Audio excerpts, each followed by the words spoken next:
हाँ ये रहा, हमें क्या शेयर पता, में आएगा। हम क्या कभी होस्ट बने। हम्म, ओह नाइस, हमने रिकॉर्डिंग ऑन कर रखी थी। दिखाई दे रहा है भाई? यस। चलो कोई दिक्कत तो नहीं है। नो। ओके, इसको ऊपर कर देते हैं। अब हम बात करेंगे डिस्टेंस, अंडू,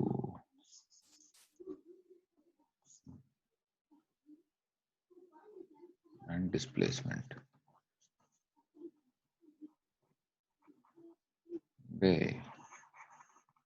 चलो कोई नहीं, कलर बदलूं क्या?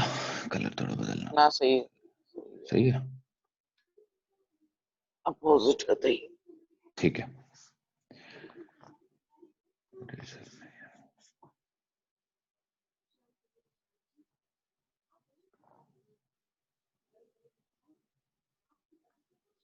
ठीक है, ओके।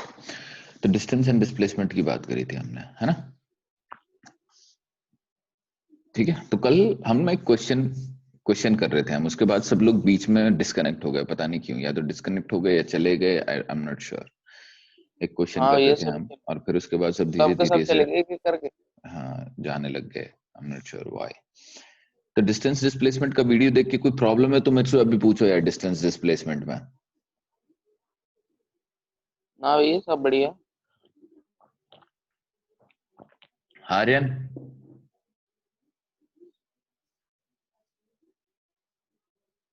नहीं भैया। भाई क्वेश्चन होने चाहिए, ठीक है? अमन, यस भैया, नो प्रॉब्लम। पता चलेगा, रुको अभी।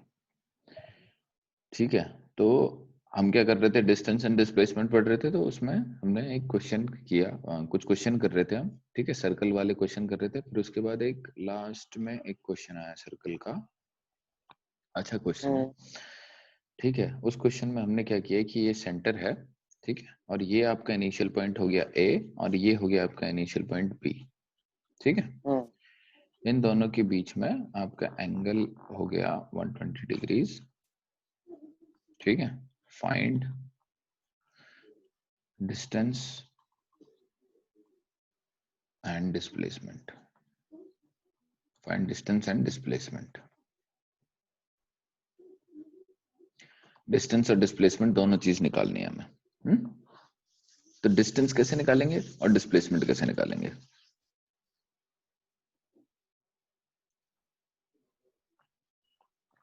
डिस्टेंस का तो आपको 10वीं क्लास में फॉर्मूला बताया ही था, ठीक है? आर्क वाला फॉर्मूला। आर्क लेंथ कैसे निकालते हो भाई, याद है किसी को? थीटा अपॉन हाँ 360। Pi R theta upon 360 360 2 pi R. Theta upon theta theta upon 360, 360 2 pi R. 2 pi R. ये तो रेडियन में कन्वर्शन हो गया ना? रेडियन में क्यों है? आर्क आर्क लेंथ कैसे निकलेगी? आर्क लेंथ में आप थीटा फॉर्मूला अपॉन ही नहीं 360 है थीटा भैया। अपॉन 360 है भैया। थीटा अपॉन आर 360 हम्म हमें और इंटू 2 पाई एंगल आर। से मतलब क्या है, हमें तो लेंथ निकालनी एंगल है। का ये तो होता है 2 पाई आर से तो वो निकलती थीटा है अपॉन में 360 इंटू 2 पाई आर। सरकमफेरेंस। बाकी हमें कितने एंगल पे सरकमफेरेंस है वो उसका होता है 360 ठीक बस है, पाई की वैल्यू डाल। वे सब एग्री करते हैं इस बात से? सब यार बोले। मिनी, आवाज मिनी को भी नहीं आ रही अब। Hello mini,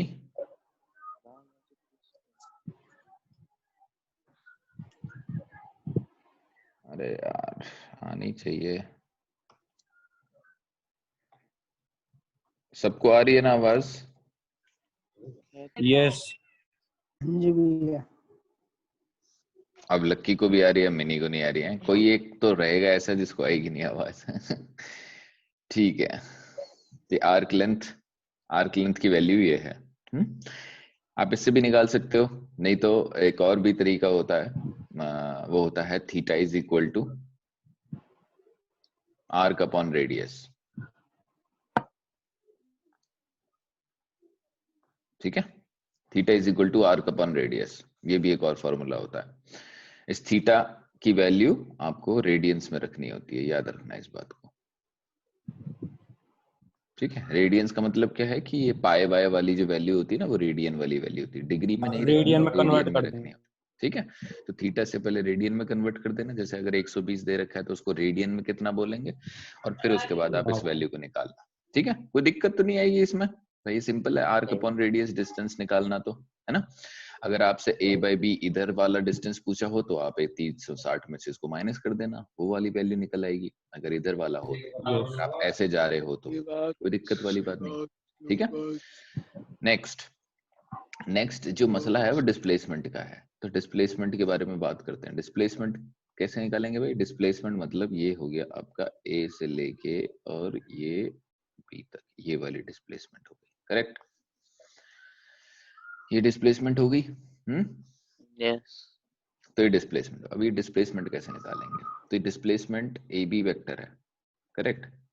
displacement vector quantity है तो हम इसको बोलेंगे कि डिस्प्लेसमेंट ए बी वेक्टर। इसको निकालने के दो तरीके हो सकते हैं। पहला है साइन लॉ, क्योंकि ये ट्राइंगल बन रहा है भाई, ट्राइंगल बन रहा है कि नहीं। अगर इस ट्राइंगल को मैं थोड़ा सा गिरा के बनाऊं तो ये ट्राइंगल कहीं ना कहीं ऐसा बनेगा। अगर मैं इस ट्राइंगल को गिरा दूं नीचे तो ट्राइंगल ऐसा बनेगा कहीं, ये ए हो जाएगा, ये बी हो जाएगा और ये सी हो जाएगा, करेक्ट। इसमें ये आर वेक्टर, ये आर हो जाएगा, ये भी आर है और ये ए बी है, ए बी वेक्टर है, डिस्प्लेसमेंट वेक्टर है, दैट इज डी। तो इसको मैं आर वेक्टर बोलूंगा, इसको भी मैं आर वेक्टर बोलता हूँ और इसको भी मैं डी वेक्टर बोलता हूँ। क्या मैं इन दोनों को सेम आर वेक्टर बोल सकता हूँ क्या? यस नहीं, क्योंकि इनकी डायरेक्शन अलग है। एक की डायरेक्शन ऊपर की तरफ है, एक की डायरेक्शन थोड़े से नीचे की तरफ, मतलब एंगल की तरफ है, मतलब थोड़ा सा एंगल बना के, राइट, अपोजिट डायरेक्शन नहीं है। तो ये दोनों की मैग्नीट्यूड तो आर है, याद रखना इस बात को। देखो यहीं पे वेक्टर खेल गया कि इन दोनों की मैग्नीट्यूड तो आर है, लेकिन डायरेक्शन अलग है। डायरेक्शन अलग अलग इनके है। तो बीच ये का इसको हम डायरेक्शन बोलेंगे अलग कैसे है? R1 वेक्टर और इसको हम बोलेंगे R2 वेक्टर। समझ में आ रही बात? जी गैसु क्या बोल रहा था? अलग अलग कैसे इनकी डायरेक्शन?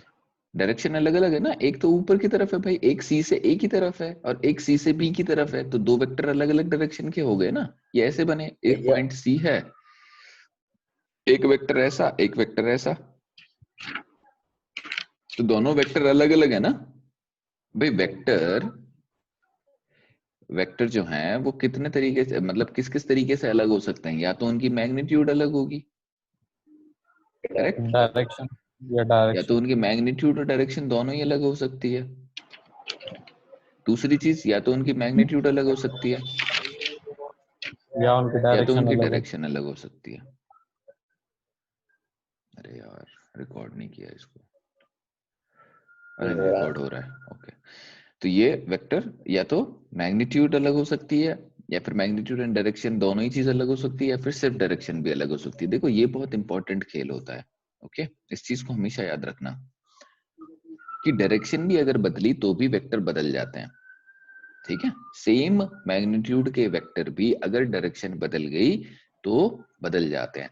देखो दो बच्चे हैं, ठीक है, सेम पढ़ते हैं, सेम हिसाब किताब है उनका, है ना, सेम समझ में आता है उनको, सेम तरीके से समझ सकते हैं, सब कुछ अच्छा है, लेकिन एक की डायरेक्शन तो है पढ़ने की तरफ और दूसरे की डायरेक्शन है घूमने की तरफ, तो दोनों वेक्टर अलग अलग हो गए ना। आप दोनों वेक्टर्स को एक साथ एक जैसा नहीं मान सकते, दोनों का रिजल्ट अलग आ जाएगा, करेक्ट। समझ में आ रही बात? तो मैग्नीट्यूड वाइज ये भी आर है, ये भी आर है, लेकिन इसकी डायरेक्शन सी ए है और इसकी डायरेक्शन सी बी है। अगर मैं इसको वेक्टर फॉर्म में लिखना चाहता हूँ तो इसको लिखेंगे हम सी ए वेक्टर और दूसरे को लिखेंगे हम सी बी वेक्टर। अरे सीबी समझ में आ रही वेक्टर। बात? अगर इनकी मैग्नीट्यूड है तो इनकी मैग्नीट्यूड क्या है? मैग्नीट्यूड है इसकी भी आर है और सी बी वेक्टर की भी मैग्नीट्यूड क्या है? और आर। दोनों की मैग्नीट्यूड आर है, तो जब भी मैग्नीट्यूड लिखेंगे तो उन दोनों की मैग्नीट्यूड आर है, लेकिन ये दोनों वेक्टर अलग है। आर्यन समझ में आई बात?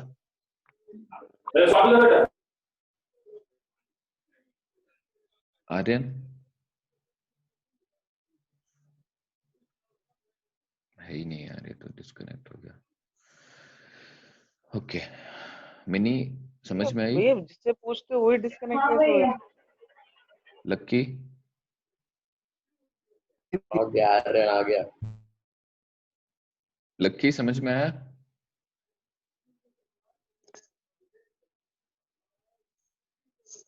विशाल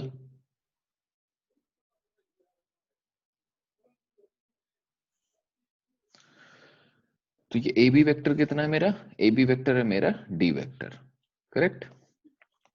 ए बी वेक्टर है मेरा डी वेक्टर। समझ में आ रही बात? ये तो Yes. डिस्प्लेसमेंट है। अब इसको कैसे निकालेंगे? ठीक है, इसको हम कैसे निकाल सकते हैं? तो इसको हम निकाल सकते हैं दो तरीके हैं। या तो आप ट्राइंगल लॉ, साइन लॉ लगा सकते हो। ठीक है, साइन लॉ भी लगाया जा ट्राइंगल, सकता है। भैया ट्राइंगल लोन लगा सकते हैं। हाँ, ट्राइंगल लॉ भी लगा सकते हो, साइन लॉ भी लगा सकते हो। ठीक है, तो साइन लॉ पहले ट्राइंगल लॉ लगा लेता हूँ, फिर उसके बाद साइन लॉ से भी दिखा दूंगा आपको। ठीक है, अब अगर हम इसको ट्राइंगल लॉ लगाएंगे तो पहले वेक्टर्स बना लेते हैं भाई। वेक्टर कैसे होगा? एक सी ए वेक्टर इस तरफ है और डी वेक्टर क्या ए से बी की तरफ है, तो ऐसे है। और सी बी वेक्टर कैसा है? सी से बी की तरफ। अरे ये डायग्राम समझ में आ रहा है भाई? सी A vector C point centre था, सी से ए की हाँ तरफ भैया, चलेगा, हाँ तो ये R1 वेक्टर हो जाएगा। फिर सी से बी की तरफ होगा, फिर ये R2 वेक्टर हो जाएगा, और ए से बी की तरफ जाएगा तो ये डिस्प्लेसमेंट वेक्टर हो जाएगा। पक्की बात है? हाँ भैया, हाँ। ओके, तो अब इसमें ट्राइंगल लॉ लगा सकते हैं। ट्राइंगल लॉ क्या बोलता है भाई? कि आपको हेड से टेल मिलानी है ना? Yes. आपको हेड से टेल मिलानी है एक दो वेक्टर की, और जो तीसरा वेक्टर हो जाएगा वो उसका रिजल्टेंट। रिजल्टेंट हो जाएगा।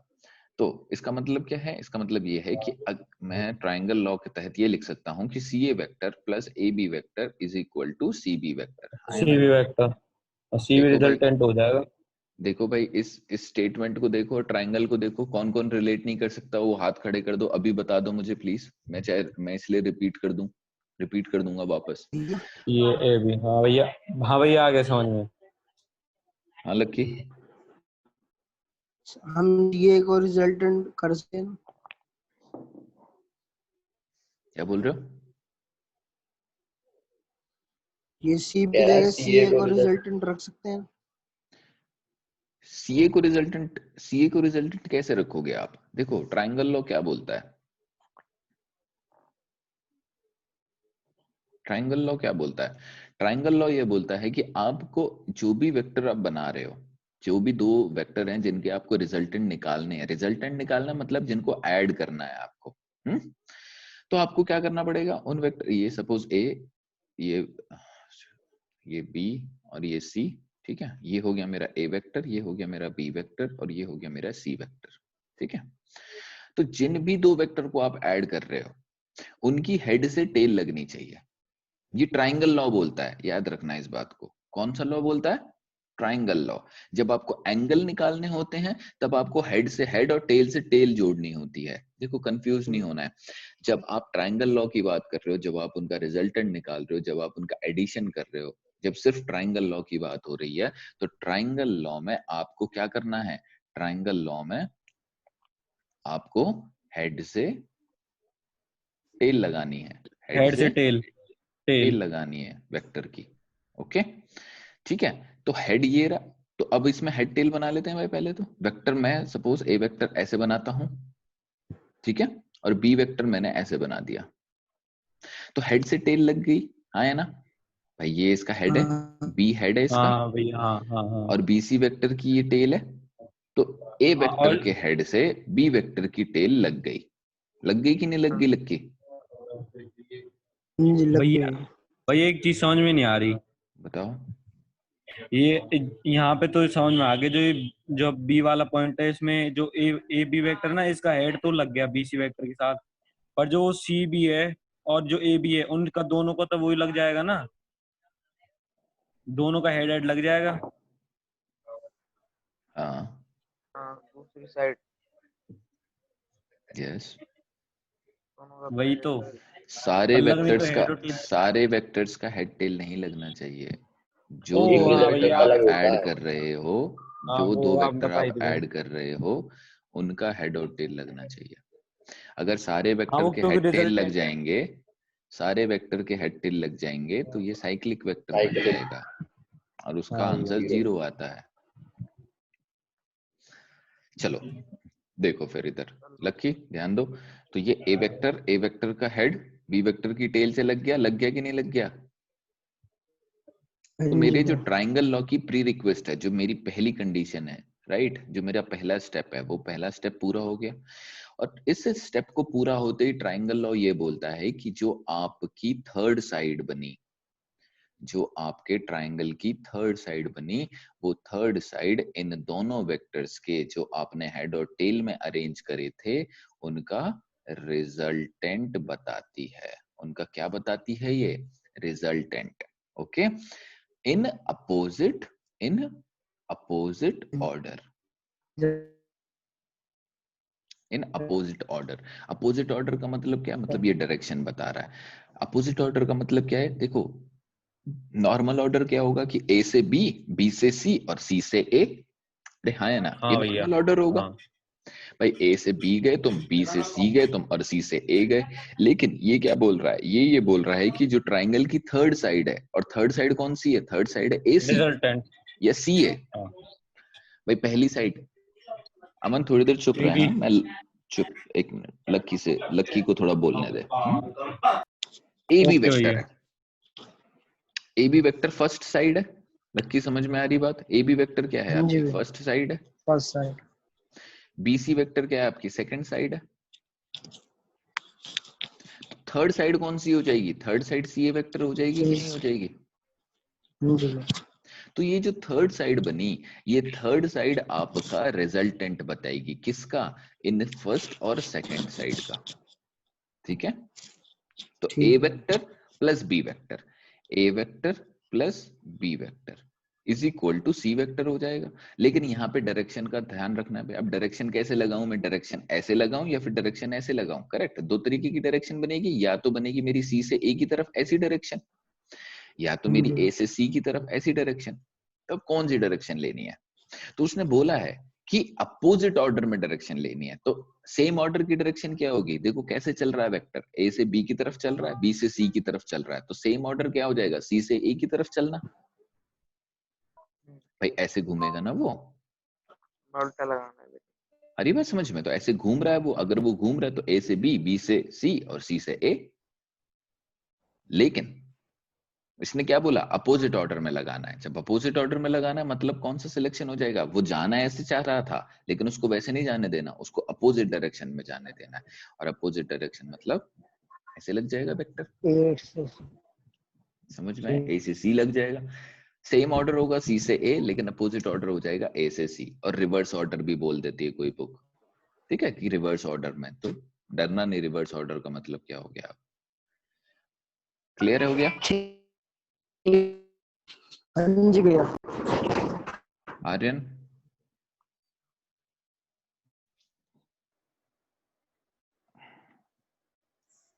ट्रायंगल लॉ क्लियर है?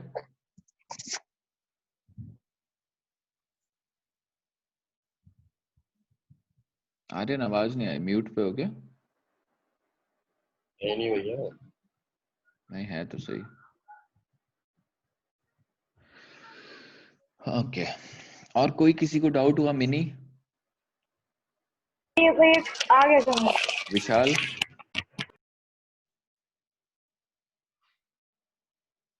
आ गया भैया, ओके आगे सर, आगे सर। ठीक है। तो अब देखो, अब ये क्या होगा? तो ऐसे लिख सकते हैं इस बात को। अब इसकी मैग्नीट्यूड में बात कर लेते हैं। अब इसका सॉरी, अब इसको वेक्टर फॉर्म में लिख देते हैं। अब सी ए वेक्टर क्या है मेरा? R1 वेक्टर है ना, प्लस ए बी वेक्टर क्या है मेरा? D vector. R2। हाँ सॉरी, देखो ना यार, ए बी वेक्टर क्या है? A B vector D vector is equal to C B vector. C B vector क्या है मेरा? R2 vector. क्लियर है मामले सबको? R2। कोई दिक्कत तो नहीं है? पक्की बात है, कोई दिक्कत नहीं कैसी भी? ठीक है। तो अब देखो, अब इसको कैसे अब इसको कैसे कर पाएंगे हम? अब आगे क्या करेंगे बताओ? क्या लगता है आपको, क्या किया जाए? अब मुझे क्या निकालना है? डी। डी निकालना, मुझे डिस्प्लेसमेंट निकालनी है। डी। तो मैथ्स क्या बोलता है? जो भी आपको निकालना है, जिसको भी आपको धरना है, उसको अकेले करना पड़ेगा। तो इसको अकेले करना पड़ेगा। R1 तो ये माइनस क्या हो हाँ जाएगा? भैया। R2 vector minus R1 vector. Minus 1। ये मैंने आपको पहले ही बताया। कि क्या होता है वेक्टर में माइनस कुछ नहीं होता है, वो क्या होता है बस आपका आंखों का डायरेक्शन धोखा, चेंज, इल्यूजन दिया जाता है डायरेक्शन, आपको, है ना। डायरेक्शन R1 वेक्टर की डायरेक्शन चेंज करेगा वो बस। तो आपको माइनस R1 वेक्टर इस तरीके से आपको ये लिखा हुआ है, इसका मतलब क्या होता है, इसका मतलब होता है ये, मतलब डायरेक्शन बदल जाएगी। डायरेक्शन बदल जाएगी मतलब सिर्फ एंगल में बदलाव आएगा, है ना, मैग्नीट्यूड में तो कोई बदलाव नहीं आएगा भाई। डायरेक्शन बदलने की वजह से क्या होगा कि जो आप एंगल R1 और R2 के बीच में सोच रहे थे, अब आपको वो माइनस R1 और R2 के बीच में सोचना पड़ेगा। अरे हाँ या ना, यही तो फर्क था। सब्सट्रैक्शन में हमने क्या पढ़ा था, हमने यही पढ़ा था कि एडिशन, या जब भी आप एडिशन करते हो वेक्टर्स की, तो आपको जिन दो वेक्टर के बीच में एडिशन कर रहे हो उन दो वेक्टर्स के बीच का एंगल देखना है, ठीक है। तो इसीलिए मैंने उसको इस तरीके से लिखा एडिशन करते हुए कि जब R2 माइनस R1 वेक्टर होगा तो आपको बेसिकली R2 वेक्टर और माइनस R1 वेक्टर के बीच का एंगल देखना होगा। अब माइनस R1 वेक्टर कैसे बनाते हैं ये तो पता है, कि ये भी बताऊं, ये बताना पड़ेगा लक्की। भैया एक बार रिपीट करना, आवाज क्लियर नहीं थी, एक बार बताओ क्या पूछ रहे थे। मैं ये पूछ रहा था कि माइनस R1 वेक्टर, अगर R1 वेक्टर आपको बना हुआ है तो माइनस R1 वेक्टर बनाना आता है या फिर बताऊं? एक बार बताओ। ओके, जब भी कोई वेक्टर होता है, फॉर एग्जांपल ये, सॉरी ये वेक्टर हो गया, ठीक है। तो अगर ये वेक्टर का नाम है ए वेक्टर, अगर मुझे इसका माइनस ए वेक्टर बनाना है, माइनस ए वेक्टर बनाना है, तो माइनस जो साइन है फिजिक्स में क्या डिस्क्राइब करता है, क्या बताता है आपको, डायरेक्शन। डायरेक्शन। तो अगर ये पॉजिटिव डायरेक्शन हो गई तो नेगेटिव डायरेक्शन कैसी होगी बताओ, एकदम अपोजिट इसकी, अपोजिट साइड। इस तरीके, हाँ भैया। एकदम अपोजिट बनेगा, हाँ थोड़ा सा टेढ़ा बन गया, तो एकदम अपोजिट बनेगा, इस तरीके से बन जाएगा ए वेक्टर माइनस ए वेक्टर, करेक्ट। इसी तरीके से अगर R1 वेक्टर ऐसे है तो माइनस R1 वेक्टर ऐसा हो जाएगा उल्टा, अगर ये R1 वेक्टर है तो माइनस R1 वेक्टर ऐसा बन जाएगा। समझ में आ रही बात? ठीक। तो ऐसे तो माइनस का वेक्टर बनाते हो। फिर उसके बाद मैंने आपको पहले भी बताया था कि वेक्टर्स में सब्सट्रैक्शन नाम की कोई चीज होती नहीं है। ओके, वेक्टर सब्सट्रैक्ट नहीं होते, वेक्टर माइनस नहीं होते, वो बस क्या है, अलग तरीका है लिखने का एडिशन को। जब सब्सट्रैक्शन हम बोलते हैं तो सब्सट्रैक्शन का मतलब ये है कि एक वेक्टर दूसरे वेक्टर की नेगेटिव फॉर्म के साथ ऐड हो रहा है ना। देखो यहाँ पे क्या लिखा हुआ है, R2 माइनस R1 वेक्टर। अब इसका मतलब क्या है कि R2 plus minus R1 vector. तो पहले तो R1 वेक्टर था, अब यहाँ पे क्या आ गया पिक्चर में, माइनस R1 वेक्टर। मतलब कि जो एडिशन हो रही है वो एडिशन R1 वेक्टर की नेगेटिव फॉर्म के साथ हो रही है। अब नेगेटिव फॉर्म कैसे बनाते हैं ये भी बताया मैंने आपको, अगर वेक्टर पहला वेक्टर ऐसे जा रहा है तो नेगेटिव उल्टा जाएगा, करेक्ट, अपोजिट जाएगा, बिल्कुल अपोजिट जाएगा, है ना। हमें कुछ सोचना ही नहीं है, अगर वेक्टर ऐसे बना हुआ है तो माइनस हम ऐसा बना देंगे बिल्कुल उसके पैरेलल में, बस डायरेक्शन उल्टी बना देंगे भाई, एक पैरेलल लाइन खींचेंगे उसी के साइड में और डायरेक्शन को उल्टा खींच देंगे, दैट्स इट, वो माइनस नेगेटिव वेक्टर बन जाएगा। और फिर उस नेगेटिव वेक्टर को R2 वेक्टर के साथ ऐड करेंगे। अब ये जो नेगेटिव वेक्टर क्यों बनाना पड़ा हमें, नेगेटिव वेक्टर इसलिए बनाना पड़ा बाबू क्योंकि यहाँ पे थीटा में गोची होगी। R1 वेक्टर और R2 वेक्टर के बीच में थीटा होगा अलग, और माइनस R1 और R2 वेक्टर में थीटा होगा अलग, हाँ या ना, होगा ना, ये हमने बात करी थी। देखो अब अगर मैं इसको माइनस R1 बनाऊं तो माइनस R1 कैसे बनेगा, नीचे की तरफ, थोड़ा सा कलर बदलते हैं। माइनस R1 वेक्टर कैसा बनेगा भाई, R1 वेक्टर ऐसे जा रहा है, दिख रहा है सबको, R1 वेक्टर नीचे की तरफ चल रहा है, तो माइनस R1 वेक्टर कहीं इस तरीके से बनेगा भाई, ये माइनस R1 वेक्टर हो जाएगा, है ना। अब इस माइनस R1 वेक्टर को मैं थोड़ा सा नीचे लेके आऊं क्योंकि मुझे एंगल निकालना है, किसके साथ एंगल निकालना है, R2 वेक्टर के साथ। क्यों निकालना है, क्योंकि मेरे को R2 वेक्टर के साथ उसको ऐड करना है भाई। क्यों निकालना है मुझे एंगल, मुझे एंगल इसलिए निकालना है क्योंकि माइनस R1 वेक्टर को R2 वेक्टर के साथ मैं ऐड करने वाला हूं अब। और जब ऐड करते हैं तो ऐड का फॉर्मूला क्या होता है? R1 square under root of R1 square plus R2 square plus 2R1 R2 cos theta. और ये थीटा क्या होता है? The theta is the angle between R1 and R2।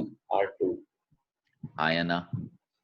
अब इस केस में क्या है? इस केस में माइनस R1 है, तो कैसा बन जाएगा फॉर्मूला? फॉर्मूला बन जाएगा आपका under root of R2 square plus minus R1 R1 square plus minus आएगा, थीटा प्लस 2R1 R2। तो ये माइनस आएगा माइनस नहीं, आएगा माइनस आएगा नहीं कि मैंने बताया। देखो माइनस तो साइन वो है भैया, ना, उनके बीच में तो माइनस आएगा। ये माइनस हो जाएगा ना, माइनस माइनस। अरे सुन तो माइनस वो, टू अरे R1। अरे अरे अरे अरे गुरुजी हाँ माफी, एक मिनट हाँ रुक जाओ बस, मैं हाँ, माइनस बताओ लगा रहा बताओ हूँ।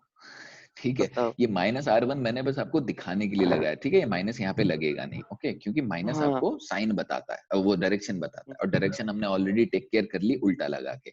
और इसकी जो मेन डायरेक्शन रखेगी वो डायरेक्शन अब आपका क्या हो जाएगा? Cos theta. अब थीटा क्या होगा? थीटा होगा angle between R2 and minus R1। अब माइनस R1 और R2 के बीच में आप थीटा निकालोगे तो आपको क्या करना पड़ेगा? टेल से टेल जोड़नी पड़ेगी। और ये क्या हो जाएगा बताओ? 60 हो जाएगा, 60 ये हो जाएगा आपका 180 राइट। माइनस 120। आया ना? तो cos 180 माइनस थीटा। थीटा। अब ये cos 180 माइनस थीटा इसको नेगेटिव करता है। एरन और जिज्ञासु याद रखना इस बात को, R2 की वैल्यू उसको माइनस नहीं करती है।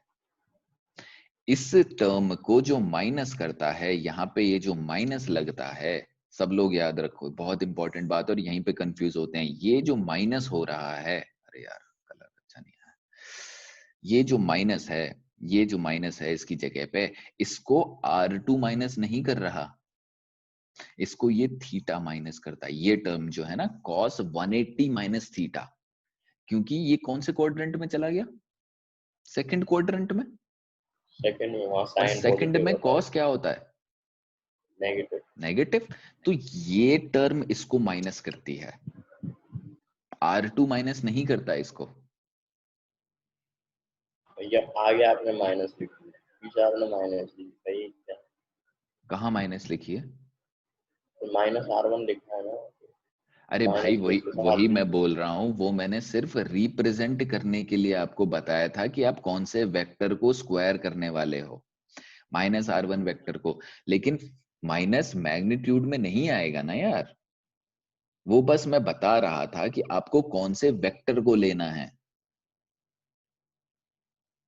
अरे यार देखो, एक तो अब ये वेक्टर रिप्रेजेंट कैसे करेंगे हम बताओ? Minus R1 vector. तो एक काम करो फिर, अगर आप ऐसे कंफ्यूज हो रहे हो तो एक काम करते हैं, हम माइनस R1 वेक्टर को हम ले लेते हैं ए वेक्टर, छोटा vector. Clear? Minus R1 vector को हम ए वेक्टर ले लेते हैं, ठीक है? अब क्या होगा? अब यहाँ पे ए वेक्टर आ जाएगा और यहाँ पे क्या आ जाएगा? ए। ए। अब तो कोई दिक्कत नहीं है।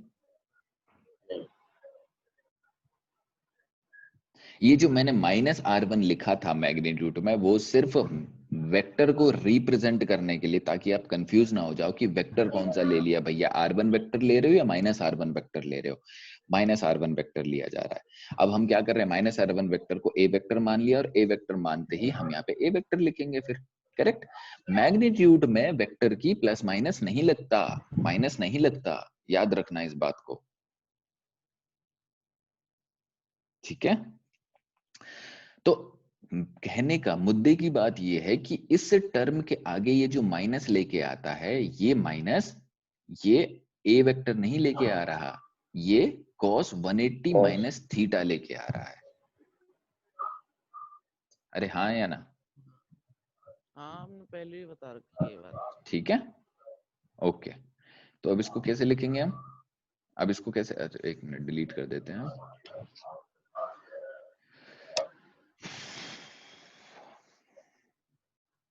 तो आपका वेक्टर बनेगा, वापस से ट्रायंगल बना लेते हैं।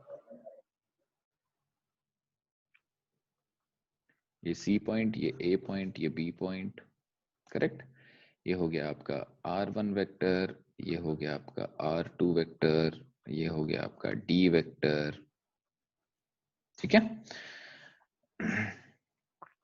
इसमें एक नेगेटिव R1 वेक्टर लगेगा, इस तरीके से यहाँ पे बना देते हैं इसको इस तरीके से, ठीक है। ये हो जाएगा आपका -R1 वेक्टर, जिसको आपने A वेक्टर मान लिया है, और ये वेक्टर आप एक्सटेंड कर दोगे और ये वाला एंगल हो जाएगा, ये आप A वेक्टर मान लोगे इसको, और ये हो जाएगा आपका angle 180 minus theta, correct. If this is theta, ये है थीटा भाई, कर क्लियर है मामला। तो अब हमें रिजल्टेंट निकालना है। रिजल्टेंट कैसे निकल रहा था, डी वाला हमने निकाला था। डी वाला निकालने के लिए फॉर्मूला क्या लगा रहे थे हम, D vector is equal to R2 vector minus R1 vector, correct. और इसको हमने ठीक से लिखा था, तो ये एक्चुअल में एडिशन ही होती है, लेकिन बस -R1 वेक्टर के साथ होती है। और इसका फॉर्मूला हो जाएगा आपका, -R1 वेक्टर को आपने क्या माना हुआ है, -R1 वेक्टर को आपने माना हुआ है A वेक्टर, ठीक है। तो ये हो जाएगा आपका R2 square magnitude plus A square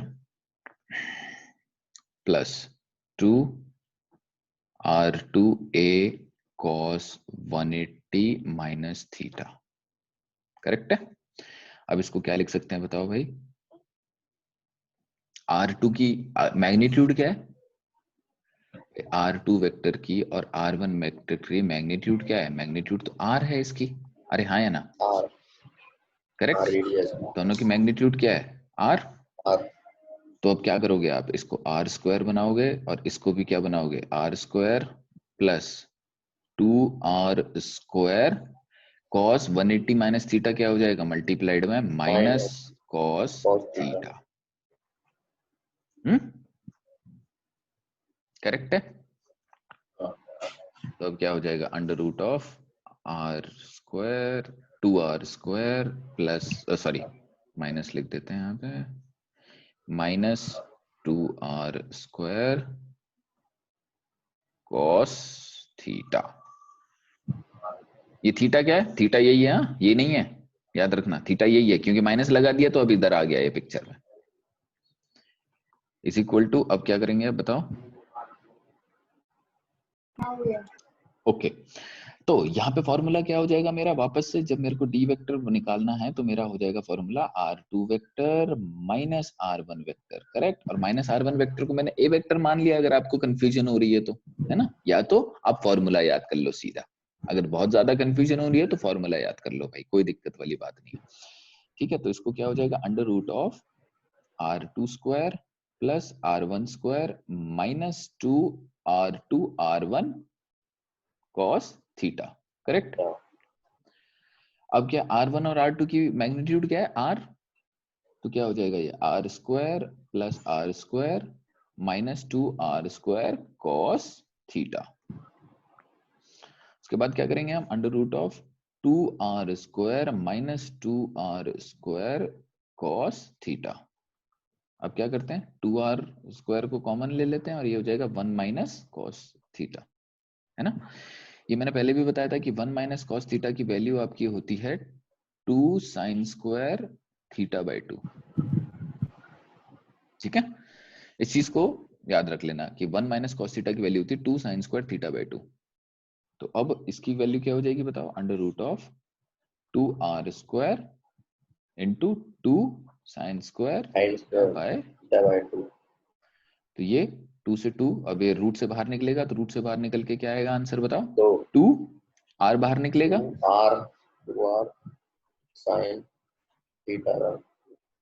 ठीक है। अब आप बोलोगे भैया ये 2 के ऊपर अंडर रूट क्यों नहीं लगा, किस किस को डाउट आया ये कि 2 के ऊपर अंडर रूट नहीं लगा, वेरी गुड। जिज्ञासु, सॉरी जिज्ञासु को डाउट आया, एरन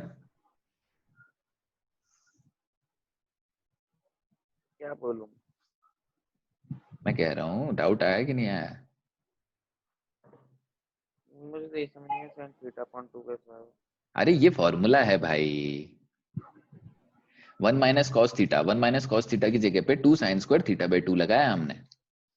अच्छा हाँ अब क्वेश्चन ये उठता है, क्योंकि मेरे को अचानक एकदम आ गया कि आप लोगों को शायद ये डाउट आया नहीं कि ये 2 के ऊपर रूट क्यों नहीं लगा भाई, 2 तो सिंगल था। किस किस को आया डाउट? जिज्ञासु, अच्छा ये ट्रायंगल जिज्ञासु को में आया। एंगल में है वो भैया। एंगल में तो याद आ गया। अरे भाई ठीक है, डाउट आना अलग बात है, उसका क्लियर होना अलग बात है। डाउट तो आ सकता है ना, मुझे भी आ गया था एकदम कि अरे 2 के ऊपर क्यों नहीं लगा ये। डाउट आना अलग बात है, ये नहीं आएगा। क्यों नहीं आएगा? क्योंकि एंगल है। उसके लिए जो साइन स्क्वायर हो रहा था, जो साइन स्क्वायर था वो साइन आ गया ना, एक चीज निकल आई बाहर। तो 2r साइन थीटा बाई 2 हो जाएगा। करेक्ट है ये? ठीक है, तो ये मेरा फॉर्मूला हो भैया जाएगा। वैसे आप देखो ना साइन स्क्वायर, वो साइन पूरे के ऊपर होता है, वो साइन और एंगल दोनों के ऊपर होता है वो स्क्वायर। ऐसे भी लिख सकते हैं भाई। हाँ वो लिख सकते हैं, लेकिन वो तो दोनों लिखते पे ही ऐसे हैं वो, ये कहने का मतलब। ठीक है, एनी हाउ चलो मुद्दे से नहीं भटकते। ठीक है, तो ये थीटा की जगह पे आप कुछ भी वैल्यू डाल दो। अब यहाँ पे हम थीटा की जगह पे क्या वैल्यू डाल रहे हैं? हमारा थीटा कितना है? 120, तो हम 120 डाल देंगे तो क्या हो जाएगा? 2r साइन 120 अपॉन 2 कट के 60 आ जाएगा, तो which is equal to 2r sine 60। Sine 60 की वैल्यू क्या होती है? √3/2। वाओ, बढ़िया, जब बात। तो r√3 या √3r, कोई भी ऑप्शन हो आपके पास, उसको सिलेक्ट करना है। पक्की बात। अब यहाँ पे थीटा कुछ भी रहने दो, ये एक जेनेरिक फॉर्मूला होता है। यहाँ पे थीटा कुछ भी रहने दो, 90 ले लो, है ना? 90 ले लोगे तो भी पता चल जाएगा। 90 लेने से क्या हो जाएगा? 90 अपॉन 45 हो जाएगा। साइन 45 की वैल्यू होती है 1 होती है ना? क्या होती है? 1/2 हाँ 1/√2 होती है। ठीक है, तो 1/√2 होती है, और क्या हो जाएगा? √2 से √2 कटेगा तो √2r आएगा। ठीक है भाई, सर्कल बनाओ। भैया मुझे एक बार एक फॉर्मूला बताना जो आपने लिखा था 1 माइनस कॉस थीटा वाला। 1 मुझे माइनस याद नहीं कॉस है, theta is equal to 2 sine square theta by 2। मुझे याद नहीं आ रहा है फॉर्मूला। नहीं याद आ रहा है तो लिख लो, ये फॉर्मूला है ट्रिग्नोमेट्री का। ठीक है,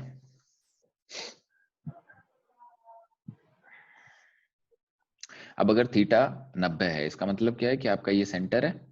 ठीक है, ये आपका ए पॉइंट है और ये आपका बी पॉइंट है ना? ये आपका ए पॉइंट है और ये आपका बी पॉइंट है। क्यों नहीं ले सकते हैं भैया ये क्लास? पता नहीं, कमिटमेंट इतनी पता है क्या? पता है R vector, R vector.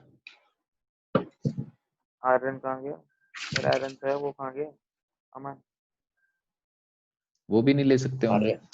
Aryan भी गया अभी। ठीक है, तो आर आयरन भी गया। वेक्टर, आर वेक्टर,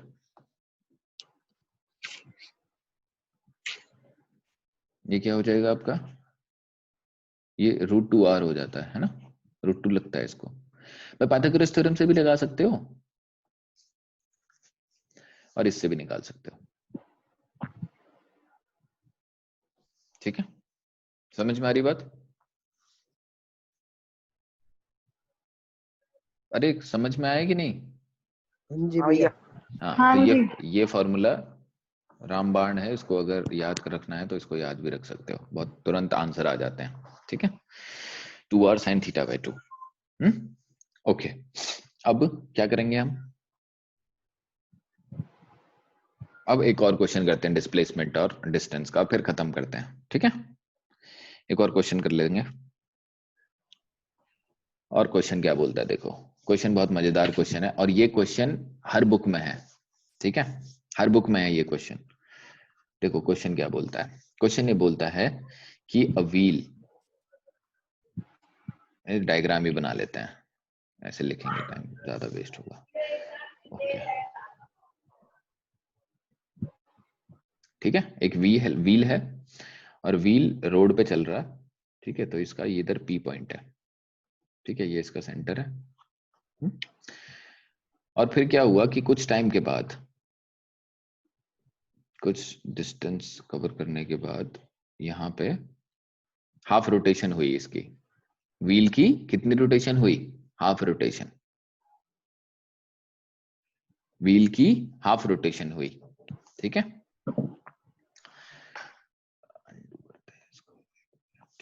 व्हील की हाफ रोटेशन हुई और हाफ रोटेशन के बाद जो है, जो आपका व्हील है वो वापस आ गया इधर।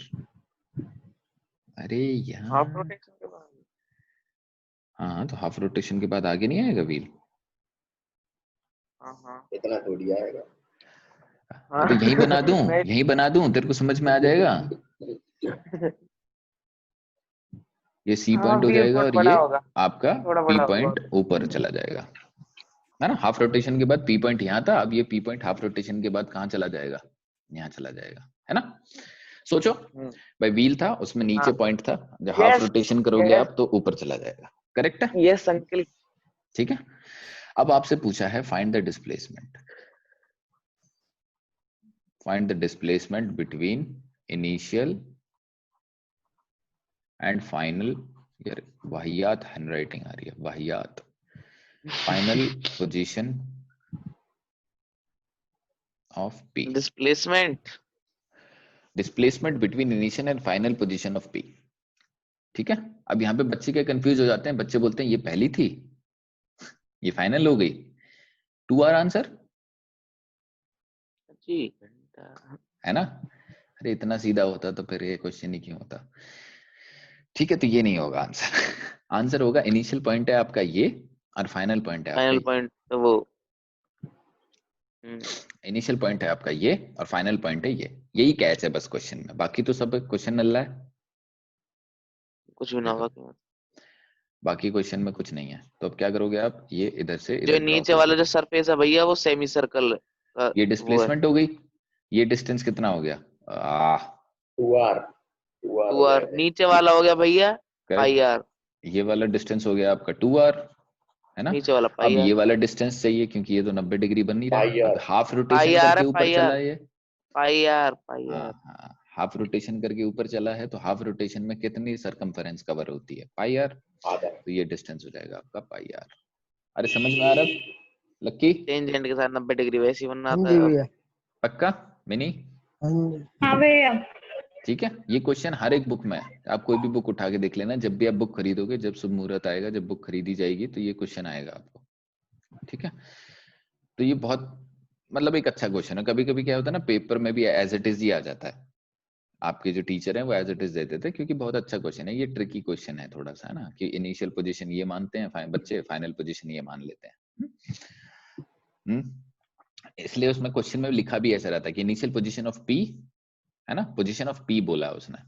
तो पोजीशन, इनिशियल पोजीशन बच्चों को ये लगती है ना, कि यहाँ पे तो था अब यहाँ पे आ गया तो 2R आंसर हो जाएगा। नहीं, ये इनिशियल पोजीशन थी, ये फाइनल पोजीशन है। इसको कैसे निकालेंगे? पाइथागोरस थ्योरम से निकालना है, डिस्प्लेसमेंट निकालनी है भाई, है ना। तो दो वेक्टर है, ये याद रखना वेक्टर है, तो दो चीजें निकालनी पड़ेंगी आपको, मैग्नीट्यूड और डायरेक्शन दोनों, ठीक है। तो पहले मैग्नीट्यूड निकाल लेते हैं। मैग्नीट्यूड तो पाइथागोरस थ्योरम से निकल जाएगी आराम से। D square is equal to what? 2R square plus pi R square, correct. तो D square is equal to what? 4R square plus pi R square. क्या करोगे आप बताओ? आर स्क्वायर को कॉमन ले लोगे, 4 प्लस पाई, डी को आप रूट कर दोगे तो ये क्या हो जाएगा? R square 4 plus pi, answer आएगा आपका R under root 4 plus pi, ठीक है, पाई प्लस 4 व्हाटएवर। तो ये हो गया आपका मैग्नीट्यूड। अब डायरेक्शन कैसे निकालेंगे? डायरेक्शन निकालने का तरीका होता है tan theta, and theta is what is theta? Theta is this, यही डायरेक्शन होगी ना। तो थीटा कैसे निकालोगे आप? tan theta, tan theta is what? Perpendicular upon base, perpendicular हो जाएगा आपका ये और बेस हो जाएगी आपका, ठीक है, आर से आर कट गया, तो tan theta is equal to 2 upon में पाई। थीटा, थीटा उतना है जिसकी tan की वैल्यू 2 अपॉन पाई है, ठीक है। पाई अपन 2 होता तो हम कुछ कर ही सकते थे, पाई अपॉन 2 होता तो बहुत आराम से हो जाता, लेकिन कोई दिक्कत नहीं है भाई, इतना लिखो काम खत्म, ठीक है। tan theta is equal to 2 upon pi. बाकी सब उसको सोचने दो कि क्या करना है क्या नहीं। अगर उसको एकदम डिग्री इसमें चाहिए तो फिर आपको थोड़ी सी मशक्कत करनी पड़ेगी, ठीक है, आपको प्रोटेक्टर और वो सब लगाना पड़ेगा। एनी हाउ, ठीक है, तो ये चीज ये एक क्वेश्चन है डिस्प्लेसमेंट का, बहुत अच्छा क्वेश्चन है, ठीक है, और मतलब टफेस्ट क्वेश्चन है। बाकी जो आपने सर्कल वाले क्वेश्चन हैं, सर्कल वाले क्वेश्चंस के लिए तो मैंने आपको एक जेनरिक फॉर्मूला दे ही रखा है, चाहे डिग्री कुछ भी हो, 120 हो, 30 हो, 60 हो, कुछ भी हो, आप उसको लगा सकते हो वहां पे। बाकी डिस्प्लेसमेंट का ये क्वेश्चन पूछ सकता है। समझ में आ रही बात? ठीक है, तो ये हो गए आपके डिस्प्लेसमेंट और डिस्टेंस के क्वेश्चंस। अब हम अगले लेक्चर में पढ़ेंगे वेलोसिटी, स्पीड, और उस पर भी क्वेश्चंस करेंगे हम, ठीक है।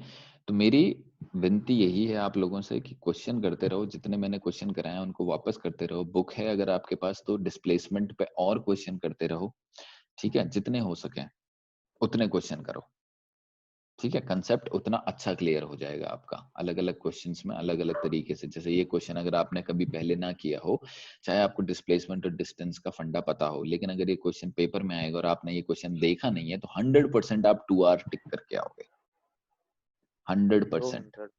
200%। मैं भी 2 आवर ही टिक करके आता, मैं आपको सही बता रहा हूँ, ठीक है। क्योंकि हमें डिस्प्लेसमेंट और डिस्टेंस का पता तो है, लेकिन जब तक आप क्वेश्चन नहीं देखते, जब तक आप अलग अलग तरीके के क्वेश्चन नहीं देखते, तो आपको ये नहीं पता चलता कि कितने तरीके से एक ही चीज को बोला जा सकता है,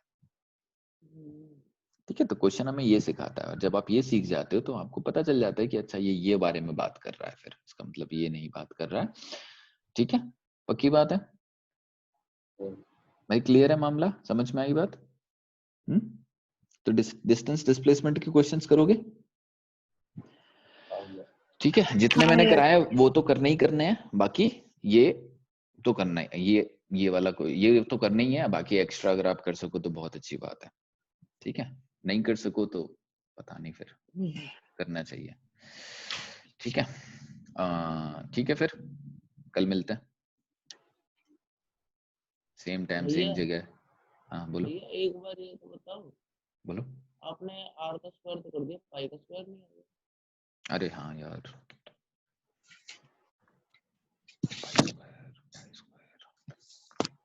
थैंक्स, ठीक है। मैंने इधर पाई आर स्क्वायर लिख दिया इसके लिए, ठीक है। ओके, बाय बाय, कल मिलते हैं फिर सेम टाइम सेम जगह अगले दिन।